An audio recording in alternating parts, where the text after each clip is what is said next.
All right. So while we're letting everybody log in, I just wanted to share my my story about the toothache from this weekend. I've been successful in life in not getting a toothache ever. So I always imagined what it would be like when patients came in and they articulated to us the pain that they went through. And all I'm going to say is they're not lying. I was in so much pain. Had I had a pair of rusty pliers, I would have put those suckers right in there and ripped my tooth out.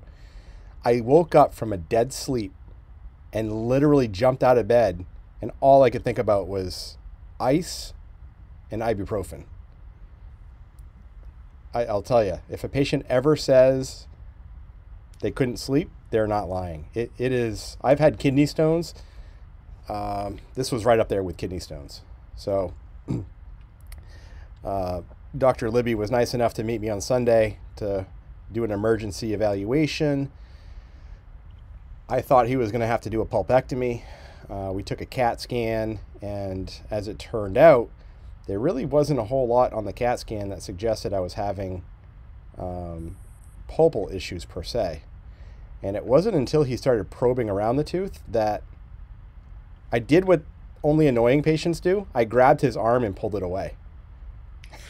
Like, as I was doing it, I was like, there is no patient I love that's ever done this. It's always those really obscure patients, and I did it to him. So it's all right, Doc. I won't hold it against you. It's okay. Oh, man. I felt bad for you. He was trying to give me some injections, and it was freaking painful. So moral of the story is, why the heck did I have a toothache? It was from, I think, from the intubation. I've shared this story with a few of you, and you guys have said that you've seen similar situations where people have had surgeries and they've had these really obscure tooth pains that come after the fact. This pain started 3 days before Luke saw me. So this was last Thursday. I felt like what was maybe a pizza burn or popcorn kernel getting stuck in my sulcus on number 31. And then it got worse and worse as time went on. Saturday night, it was like, I thought it was a trigger point because the muscle had created a trigger point. But the trigger point was because the tooth was hot. It wasn't just a trigger point and the tooth was fine. So lesson number one is patients are always right when they say pain is really bad. Lesson number two, you can have a trigger point and have a tooth that has an issue coinciding at the same time. And I've often known that, but it was different actually experiencing it. So just be careful if you ever find a patient with a trigger point. You pinch their masseter and they jump. Don't conclude that that's the only problem. It might be part of the problem. So that was one of the things I had discovered. I think the inflammation from the scratch that was created from the intubation caused number 31 to rise up to the point where I created almost like a pebble in a shoe. And it was that hyperocclusion because of the fact the inflammation had pushed the tooth up that ultimately resulted in the hypersensitivity of the gum tissue around the tooth. Now what's interesting is if you read an endo textbook on diagnosis, they'll never say anything akin to hyperocclusion causing severe gum tissue pain. But that's what I experienced. Anybody want to share similar story? Patients that have had intubation, surgeries? We've got a couple. I don't know if it was Stalker and Labonte or if it's Stalker and Greenbaum. We had like one we all three saw. He had, this was the guy actually. Yeah, he come in after I don't know, he had intubation done, but he just had a real nasty reaction afterwards. I'm sorry, it was Regan and one of the other three guys, but he had this really nasty gash on the little tissue just under his tongue.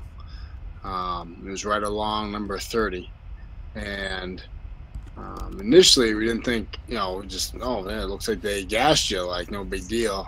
For him, the the gash that was created, the dig mark that they had made, actually got infected enough that Regan had to go in and do a surgery. He had to create a lingual flap, flush it all out, and then put it all back together after irrigating and recontouring and taking out this liver like dead bone. And that was after probably the second or third time we saw the guy. It resulted in that. We did try just making an incision and draining it. It was definitely more severe than what you had going on for at least that section. But another guy I had, actually I saw them both within like a week of each other. It was crazy. The other guy had like a knee surgery done. He had again, I don't know. I wonder if if there's a tendency for it to be on people's lower right side, if it's a right or left-handed thing, the way they do it. Because the ones I've seen, yours, those other two guys, have all been like almost the same place, right side. The other two guys both had tori also. But the other guy, he had not as severe a case as the first patient I had seen, and he resolved on his own. But we did see him every couple of weeks and cleaned everything out, flushed it.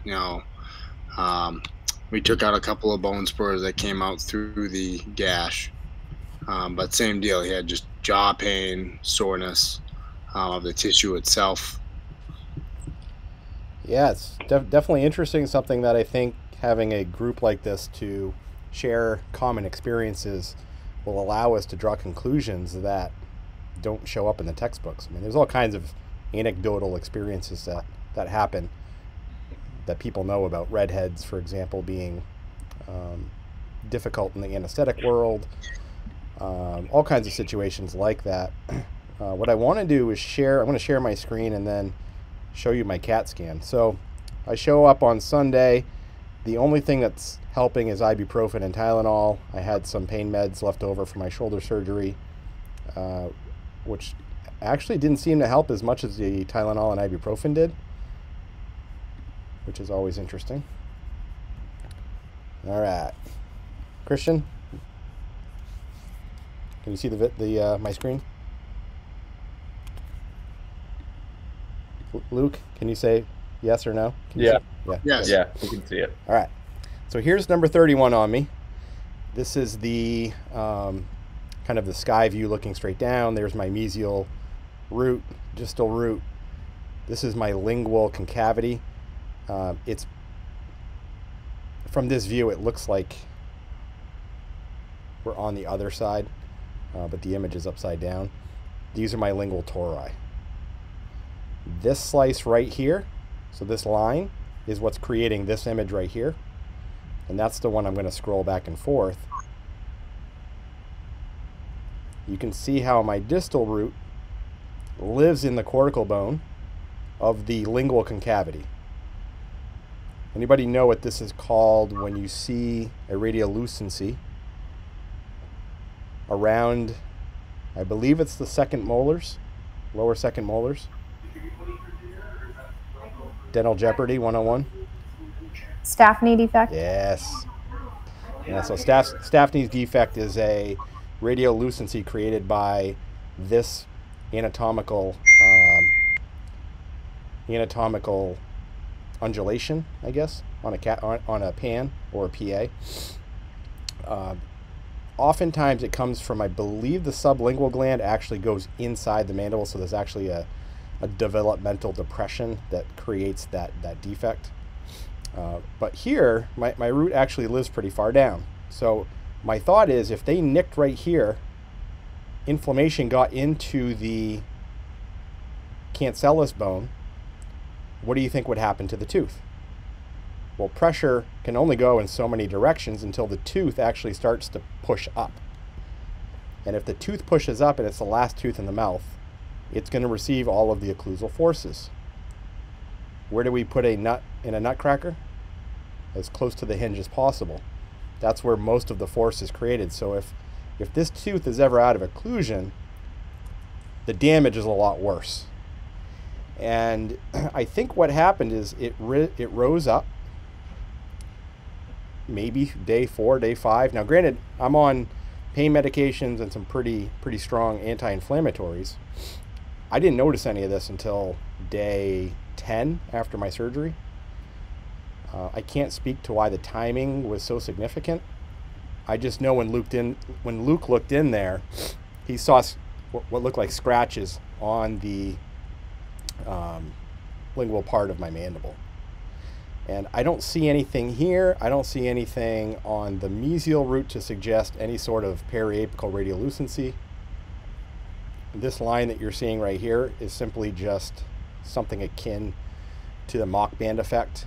Whenever you have a root inside cortical bone, it often looks like there's a radiolucency on the PA. I have a whole PowerPoint presentation on images of CAT scans and PAs of situations like this, and I think I'm going to write that down. Something we can revisit in the future. Moral of the story is when you look around the apex on a PA, there's all kinds of artifacts that we see. CAT scans have allowed us to understand what those artifacts are much better than I think what the educational system taught us in the past. You know, I think understanding what these things are is super important, but topic for another day. Definitely what happened is inflammation of the soft tissue caused this tooth to rise up. So soft tissue gets inflamed, more fluid in the area. I would even venture to say, even if there wasn't a communication here, that a laceration of the soft tissue would induce an increase in inflammatory mediators in the bone of the mandible. I've definitely seen situations where that was my conclusion. I can't say there's any science to support that. The point is that somebody can have something in the tissue around the mandible and the tooth can exhibit signs and symptoms of pulpitis. So, tooth rises up, I'm chewing on it, I don't have parafunctional habits, but I think my teeth are happy to come together like they normally do, and it kept pounding on the tooth, pounding on the tooth, pounding on the tooth, to the point where I actually started to get some vertical bone loss. And you can see right here and right here.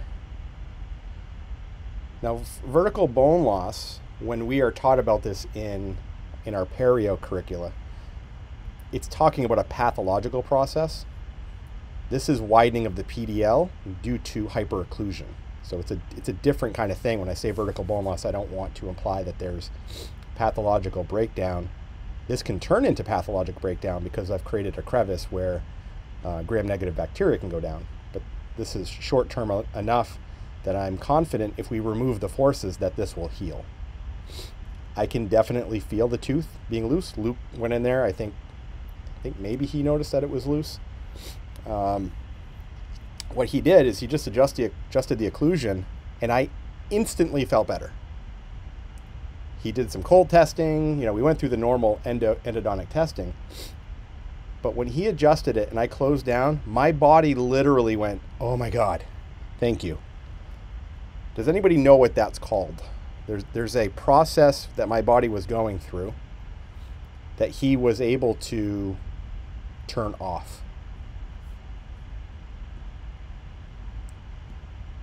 Stalker, you want to take a stab at it since we talked about it today? That's not fair. Stalker had a full mouth delivery today of some temporaries, and his head was definitely there. Protective co-contraction. So co-contraction or protective co-contraction is the following. If you had a pebble in your shoe and the muscles of your calf worked harder on one side than the other, that's protective co-contraction. Co-contraction, I'm not sure why there's a co there, but protective contraction is the body's ability of guarding from something that it knows shouldn't be there. Well, it knew my tooth was high. It knew it was super painful. My subconscious brain definitely was like, hey, stay away from this. But the moment he removed it and it realized that it could go back to where it wanted to be, the entire body goes, oh my goodness. Like the feeling I had was akin to, let's try to keep this PG, going to Disneyland for the first time. I mean, it was substantial. It was really a, wow. If trigger points is a thing, trigger points being the body is in hypercontraction because it knows something is wrong. And when it's hypercontracted for such a long period of time, a Charlie horse is created, and that's what a trigger point is. It's essentially muscle bands that are firing so much that they actually get locked into contraction. There's a biochemical reaction with calcium and all of that stuff that causes this. The point is it stays contracted. That's what we have to work out when we do a myofascial release. But the simple fact that he removed it and my body could then go back to where it wanted to would allow the trigger point to then start to heal. This morning, I was back to normal. What I don't know is, will I need a root canal? So I think everybody here was on the text string that I sent out. Luke had sent some kind of like a summary of his clinical findings. For all intents and purposes, the tooth needs endo. Spontaneous pain woke me up in the middle of the night. Cold water, you know, he endo tested it with cold. It wasn't that bad. Yeah, he tested pretty normal with the endo ice. You know, multiple different times we tested it, and it came out vital normal. So yeah, you know, it didn't hurt. It got a little achy, but it wasn't until he probed around the tooth. Now he put the probe in, and maybe you can describe what you did. I'll just say it hurt, and I pulled his hand out of my mouth. I mean, you weren't doing anything abnormal. No, just regular probing. It was the worst spots were on the mesial extension of the tooth, and then really on the distal linguals where you didn't like it the most. That was where things were most inflamed. The tissue was actually, if you compared his right side to the left side, the tissue was inflamed enough that it had raised up on his lingual to be just about level with the occlusal plane of 31. So if we look right here, what's interesting is I have such a large tori that the coronal extent of the torus right here is actually in line with my CEJ.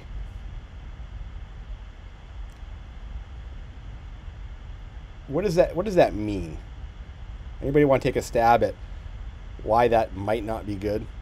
This has nothing to do with this particular, well, let's pretend it has nothing to do with this clinical scenario. Is this just bad because you have like an infra bony pocket now, and you're just gonna, it's just exacerbating perio? Yeah, I like it. I definitely have an infra bony pocket. I'm going to assume at least one of us in the call doesn't know what infra versus super bony defects are. We all studied it at one point. It probably, for me, only 20% of what I learned in dental school stuck. Let's assume that one person, this was in the 80%. Infra bony being in between the tooth and the bone. When you have an infra bony defect, it's essentially bordered by the two, versus super bony where you're essentially above the crest of bone. Infra bony is akin to a vertical bone loss situation, whereas a super bony defect is akin to a horizontal defect. Dr. Greenbaum, is that in line with your understanding? Yeah, I think so. That's just what came to my mind. Yeah. Well, you're right. There's definitely something here. I don't know if that was created from this problem, but I think what you're saying is this might have been there before. And you're right. This infrabony defect, or the existence of the bone being high in relation to the CEJ, has a risk of creating an infrabony defect. So I might have confirmed what you said. But if you think about where does bone normally live in relation to the CEJ? Usually it's a couple millimeters. Yeah. So we have biologic width. Biologic width being the body's preference on how far away the bone lives from the CEJ. Now, typically, that's 3 millimeters. Let's not get stuck down the biological width rabbit hole.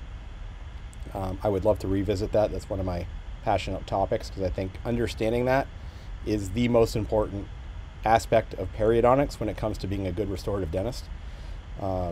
Suffice it to say, I don't have biologic width here. So it's very likely, like Greenbaum said, that this is an infra-bony defect that was there all along. It just was quiet enough that it took the occlusal trauma to kind of stir this up, and that's why it was so damn painful, because this had already been a chronic issue to begin with. And when Luke looked in my mouth, when you look at this area, you don't see a whole lot of my tooth. And you've seen people like this where their second molars look like they're buried. And one of the most important things that we can do when we take out wisdom teeth is do surgery around the second molar to expose the CEJ to prevent issues like this. Now, I would have loved the oral surgeon that took my wisdom teeth out to have laid a flap here and just mowed this all down. One might argue that this actually grew later in life. I can't speak on the growth patterns of tori, but as long as I can remember, I've had these bumps in my mouth. But I bet there's some perio issues in here that could be resolved over the long term, but I do think it's contributory. Anybody want to comment on that?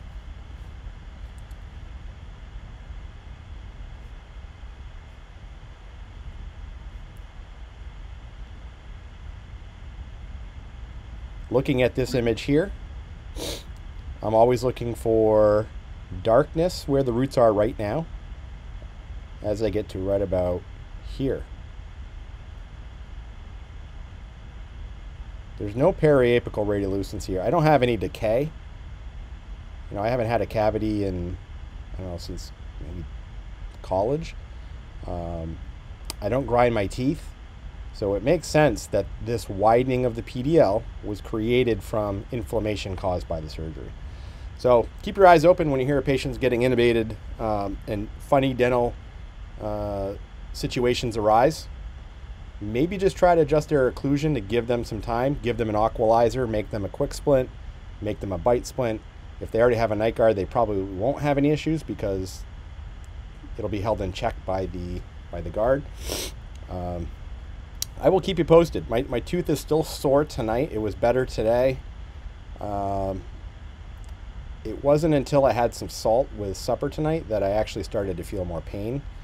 So it's very possible that we'll go back in there and do some endo, but I'm the sucker for being a guinea pig myself. All right. Oh, there's the little one. Please provide an introduction.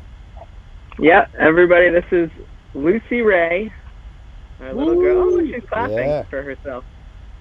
Welcome to the crew, Lucy Ray. She's smiling. Hi, guys. Hello. Beautiful, man. Well done. We're just doing a little feeding. Yep. She's a little fussy. I love him at that age. Just pure joy. Good stuff, man. All right, Chad. Here's Miss Bab. I was able to do the splash stop on mine, and I forgot I was already logged in to the iTero on the computer, so I could just pull it up on mine if you want. Yeah, go ahead and I'll stop. There's some photos sharing. I want to share as well. Sure. Do you have an option to share your screen? Yes. Perfect. I believe so. So Dr. Phillips had presented a case, and before we got too deep into it, I said bring it on Monday and we'll plan it together. Yep. So I saw this patient a few weeks ago just for a comp exam, and this is kind of like first kind of more comprehensive case that I guess has come my way, so kind of looking forward to that and want some insight here. So I guess we'll start with the scan here. Everyone see that? Yep. All right, so her chief complaints are that she has a lot of broken down back teeth. They're basically just root tips still in there on both sides. Her husband actually came in with her, and he mentioned that whenever their friends invite them out to a steakhouse, they have to decline the invitation because she just can't chew anymore. So definitely looking for function primarily, but she also mentioned that she's not a fan of the appearance of her front teeth, particularly the alignment of this front tooth right in here that you can see. Everything else, you can see that she has some wisdom teeth still in there that are, I guess, partially impacted back there. She's got a bridge over here that actually looks pretty well done. This tooth number, I guess that's 14, is taking a beating. And I can see it on the x-ray a little bit better, but yeah, and then let's go to the bottom. So she's got these root tips remaining in there. The wisdom teeth are actually in pretty good shape on the bottom here, which makes me want to think about keeping them for terminal stops if we do a partial. But this tooth is an interesting one. I'll show you on the x-ray here. Let's go to that. So here's the pan. So she's had some decent amount of work done. This tooth is that one I was just talking about. It's got pretty significant recurrent decay here, but it's endo-treated with a big old post in there. Yeah, that one too. But this one, let me pull up the bite. Is that a hemisected molar? I think so. Let me pull up the bite wing here. Those are good posts, man.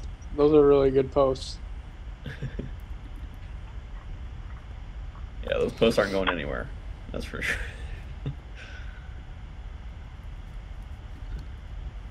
So yeah, I was trying to figure out what the heck was going on here, because you got the two premolars, and then this is 19, but it looks like one of the roots is kind of extruding itself out, and it split down the middle at some point.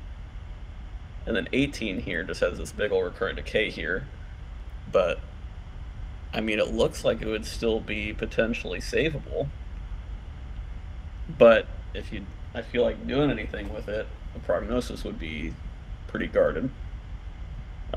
So that's a big question mark right there, in my opinion.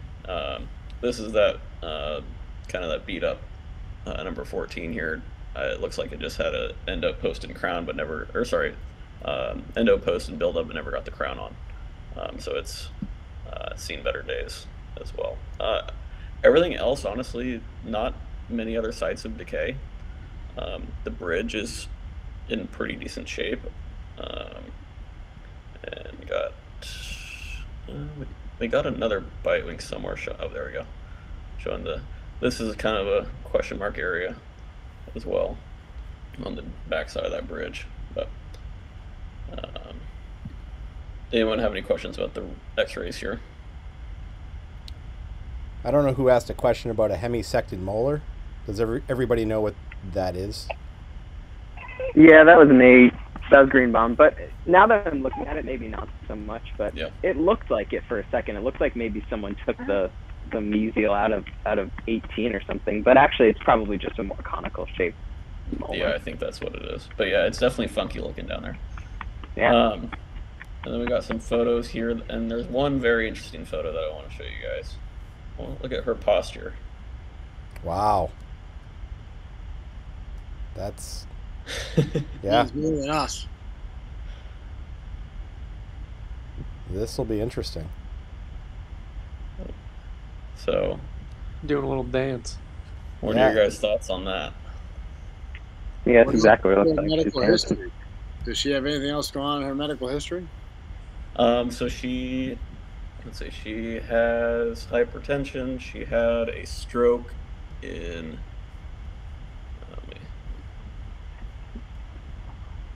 She had a stroke in 2018.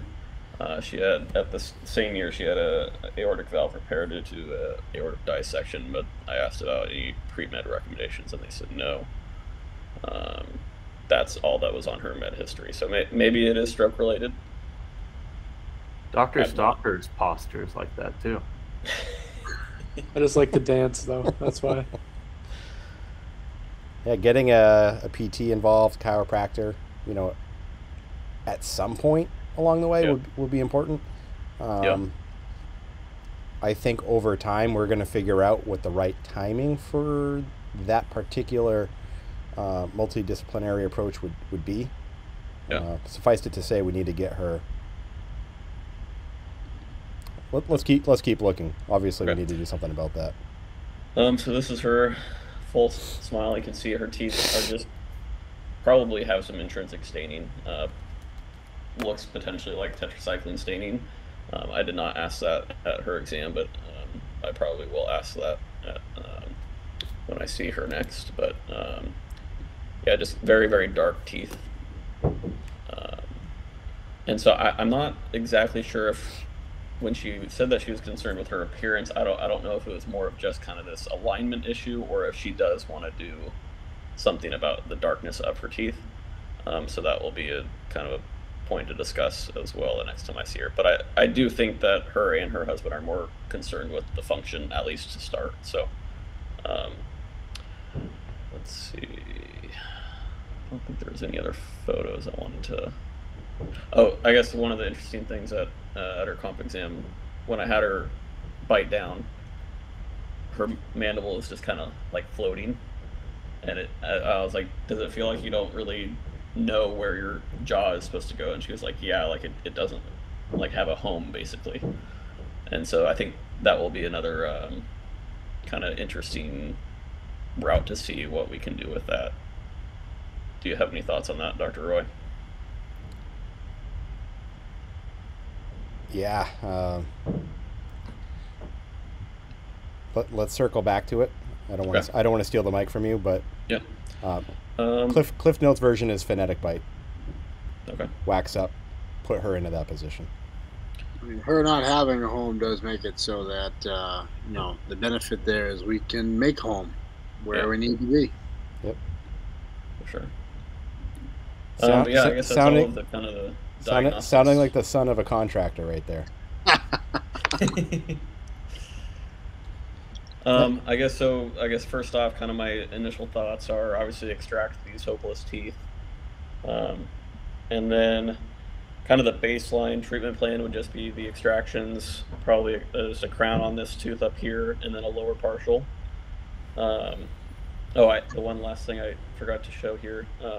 She does kind of have a posterior crossbite here between, I guess it's 15 and 17. So, if we did want to keep 17 for a terminal stop for a partial, we'd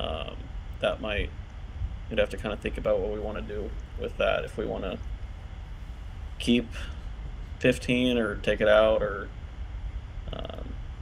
that'll be another thing to figure out. But and then she could kind of the full comprehensive look would be, or kind of the Cadillac of treatment, in my opinion, would be taking the teeth out that need to come out, doing the basic restorative crowns, etc., doing Invisalign for alignment, implant bridges, or just the implants depending on which teeth we take out, and then either crowns or veneers in the anterior for aesthetics, but that's obviously optional.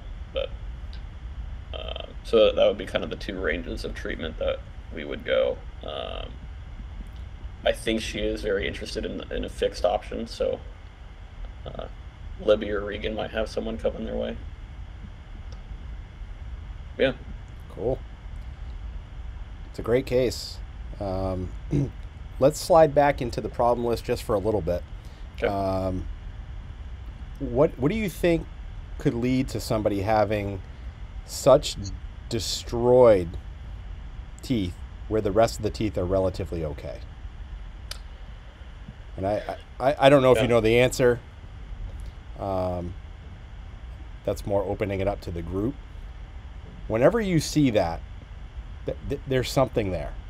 Mm-hmm. I have a few ideas. I don't know if they're right, but let's hear what people have to say. So let's look at the occlusal view of the lower, because we don't have that same thing on the upper. So here's a view of our destruction, and it's pretty symmetrical for the most part. Mm-hmm. And what's super striking here? Aren't the posteriors really lingualized? I was just thinking. Definitely. Yeah. A really deep curve of Wilson. Deep curve of Wilson. What is striking about her disease process and what's untouched? Back to front. Wisdoms. Her wisdom teeth. Like how did her wisdom teeth survive? But the first and second molars are destroyed, and then the premolars are okay. Does she have her upper wisdoms, Jed? Yeah, they're more impacted though. They're there we go. You can see them kind of tucked in there. Not really hitting them at all. No. So these were definitely an occlusion. And I guess the porcelain of this bridge is probably beaten on that side, on the lowers on that side. But the fact that these are in relatively decent shape other than this one is kind of strange.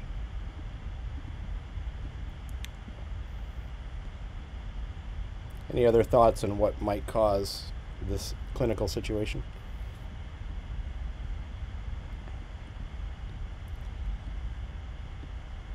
So I don't know if we have her med history, but one case report that I read in the past, while you're pulling that up, I'll articulate it.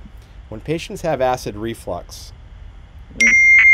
yikes, not sure what that is. When patients have acid reflux, that's a different erosive clinical presentation compared to bulimia or vomiting from alcoholism, what have you. And go to the back page. I don't see anything here. Yeah, she doesn't have anything that really sticks out. So I would be curious about her GI health. I don't think we need to take a detour too much on this. But to me, when you have acid reflux and if you have a regurgitation that's mild, it'll make its way on the tongue and then it kind of just drips off the sides of the tongue and it only goes so far. That would explain why it's only in the posterior. Why is it that the molars are okay? Like Dr. Greenbaum said, they're lingualized. So they might have been hiding behind the tongue. And when the tongue is working, it's not too uncommon that the tongue will cover the most posterior teeth. So they might have been protected by the erosive breakdown of those teeth. The only way those teeth are going to end up that way is with chemical degradation. Yeah. Always remember that. When you see teeth that look like that, there's erosion somewhere in her life. That's not from biomechanical alone. Yeah. We know biomechanical, we know what that looks like. It looks very different. So there's an erosive component here, and I think keeping that front and center will be helpful because it's going to help the dentistry that is done to last longer, but you might uncover a medical condition that's undiagnosed. And we all know the story of Miss Annette. Those of you who haven't seen my patient, she presented like this, but many of her teeth were like this. We sent her to the gastroenterologist, and she had a severe case of silent Gerd. Silent Gerd is a cousin of the conventional acid reflux, where patients aren't symptomatic. They have no idea it exists. It's just subtle enough that it makes its way into the oral cavity, causes destruction, but never causes heartburn. So something to keep in mind. Silent Gerd is the medical condition if you want to look it up. So always trying to ask the question of what led patients to where they are before we jump into solutions sometimes uncovers understanding, insight, and it helps you plan recommendations better. Now, if you didn't ask the question about what led to this and you just did partials, what do you think the likelihood of those partials causing, not the partials causing degradation, but the partials being contributory to further degradation of those teeth if you didn't resolve what erosive component was there? Yeah. Versus, let's take the teeth out and put in implants. We know erosive components don't really contribute to breakdown of implant-supported prostheses. Well, I don't think this is a case for an all-on-4, but if you had a situation where there was a strong suggestion of erosion from something unknown, we might want to figure out what that is if the patient wants to stick to a tooth-borne option. So you can see where knowing what all the problems are, whether they're medical or dental, is super helpful when it comes to treatment planning. And it's all of these uncovered stones that are super, super important. So Can I ask a question? Yeah, go for it. Do you typically refer straight to the gastroenterologist, or do you refer to the PCP first? Just curious how you... So I typically send to the PCP, and I tell the patient if they want to skip the PCP to have the PCP forwarded to their gastroenterologist. Okay. It depends on their medical plan. I guess I had never really thought about referring directly to the specialist. That's the only reason I asked. Yeah, if they have an HMO, they need a referral. If they have a PPO plan. But I typically send it to the primary care and let them quarterback it. Okay. But I do tell the patient I want them to see a GI. So I set the expectation with the patient and be like, do not accept anything from your primary care other than a referral. Because the primary cares will say, I'm just going to put you on omeprazole, 25 milligrams, like every single time. Which might be okay, but I would rather have a GI doc prescribing that. Mm-hmm. So, good question. Let's look at, can you go back to her pan? Yep. Does anybody want to take a stab at whether or not this patient is an airway patient?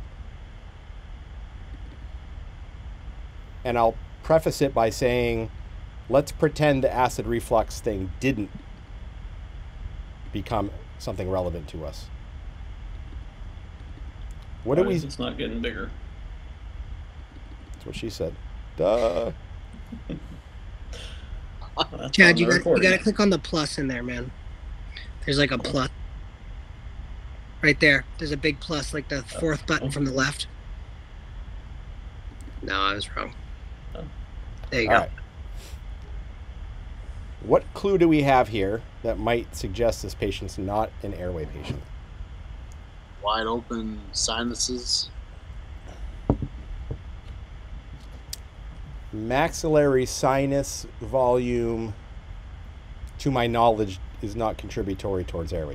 Good point, but I don't know. I don't know if there's a relation there. You need a wrong button. Just say, wrong. You're too nice of a guy to do something like that. Heck, you came in on a Sunday to save my day. So, the presence of the third molars and how there's enough jaw space suggests to me this patient has good jaw development. And if we go to her photos now,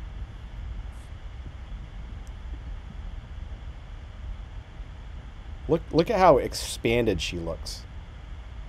We should start taking airway shots.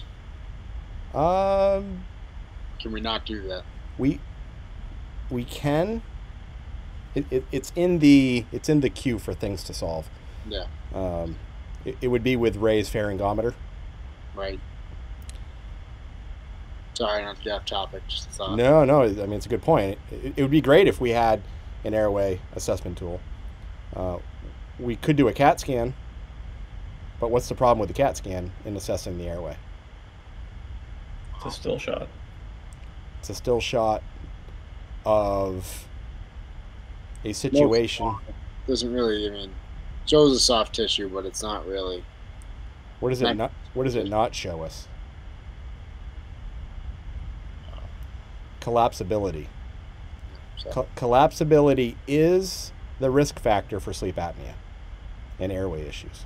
So you can have a large airway on a CAT scan and have a lot of collapsibility that you can't tell on a CAT scan and have sleep apnea. You can have a narrow airway on a CAT scan and have very little collapsibility and not have any sleep apnea.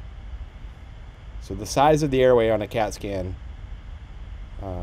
unequivocally is not helpful in diagnosis of sleep apnea. It's nice to have, and we look at it, and it's cool if you show patients the tool that it can be created on the CAT scan software. What's the other super obvious thing here from this image? Yeah, the midline's off. Hicks and I were talking about this. He's got an ortho case where we're talking about correcting the midline. It's good to ask the question, is it the maxilla that's off or is it the mandible that's off? We have a clue right here to know which one of those two it is. The frenum. The frenum. But I think you were going to go to, yeah. So I like the face photo for this. So her maxilla looks pretty good.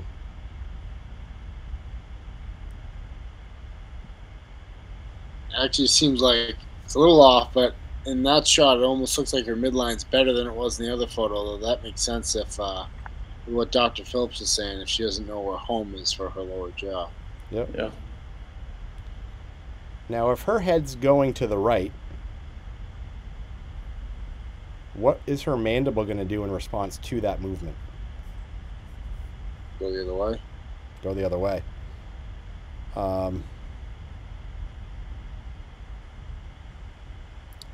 Is it me or does her midline look better here? That's what I was just saying. Her midline looks better here, but like I said, doesn't, you know, well, we don't know how her head was in that one shot where she zoomed in. Maybe her head's more to her left and her jaw's, you know, gone the other way. Now she's leaning more right, so she's gone more left. You know, she doesn't know where home is for her lower jaw. So it could vary from photo to photo. Yeah. Can you go back to that other photo, Chad? Yep.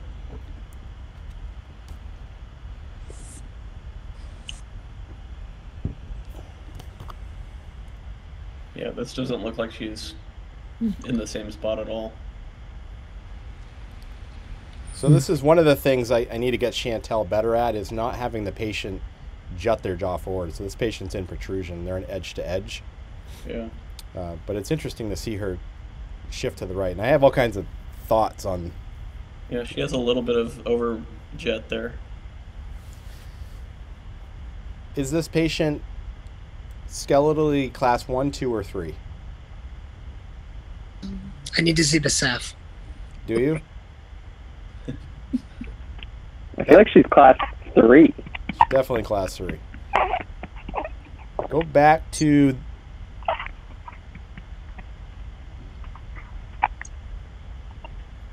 Now, she might be dentally class 3 and skeletally class 2.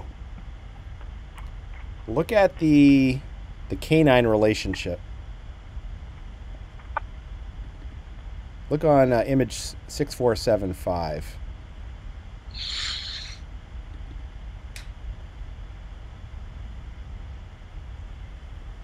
So this is where I was thinking she was class 3, because look how far anterior number 22 is in relation to number 11.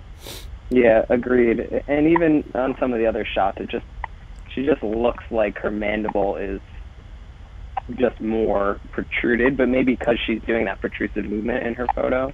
Right. We go back to her profile.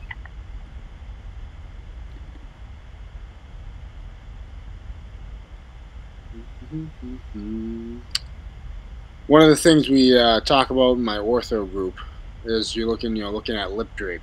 You can help use lip drape in part to determine whether or not someone's more class 3. So if you drew a line from the angle of the nose there at the bottom of the nose and you came straight down, you know, where do their lips line up? So someone's chin, their lower lip, they should be further back from that line, and the upper lip should just cross that line. And if they're all on the line, then that kind of gives you an idea of their skeletal setup. What would be your guess here based on this image? She's definitely a little more class 3 just looking at that shot from a skeletal perspective. I think dentally, it's a little exaggerated. The teeth are tipped forward and lingually. So when we see it in the other shot, that, things should be straightened out and semi-corrected. Yeah. Let's plan on having a whole discussion on sagittal classifications. I think it's important to know where patients are sagittally. It does contribute to treatment planning in the long run, especially once you get to all on 4s.